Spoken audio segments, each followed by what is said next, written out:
এইটা দেখো, আমার জন্য কিন্তু সবাই অনেক গিফট এনেছে, কারণ সবাই আমাকে ওখানে ভীষণ মিস করেছে আর আমি যাইনি বলে সবাই আমার জন্য ইন্ডিভিজুয়ালি করে গিফট এনেছে। এটা দেখো, এটাকে কি বলে বলো তো? পঞ্চু বলে এটাকে। এটা কিন্তু আমাকে আমার পিসি দিয়েছে। কালারটা কি সুন্দর তাই না? দেখো ভালো লাগছে। আচ্ছা, তোমরা কিন্তু মানে কমেন্ট সেকশনে জানিও যে কোন জিনিসটা সব থেকে ভালো হয়েছে। এই জিনিসটা দেখাই, দেখো এটা কিন্তু দেওয়ালে রাখার মতন একটা জিনিস, কি সুন্দর তাই না? এটা কিন্তু আমার দিদি দিয়েছে আমাকে। আচ্ছা নেক্সটে দেখাই দেখাই দেখাই এই দেখো, এই শলটা কে দিয়েছে? এই শলটা দিয়েছে আমাকে আমার মাসি। কালারটা কি সুন্দর তাই না? দেখো ঠান্ডায় কিন্তু এই জিনিসটা ভীষণ কাজে লাগবে।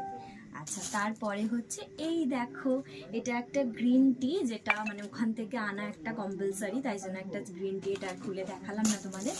সব থেকে লাস্ট মানে তোমাকে কি বলবো, দেখো 1 2 3, কি সুন্দর দেখো, কত চকলেট নিয়ে এসছে। এইটা কিনেছে আমাদের পুচকির জন্য, আরো অনেক চকলেট এনেছিল, যেগুলো আমি একটু একটু করে খেয়ে নিয়েছি, কিন্তু এই জিনিসগুলো তোমাদের দেখানোর জন্য রেখে দিয়েছি। যে চলো টাটা, বাই বাই।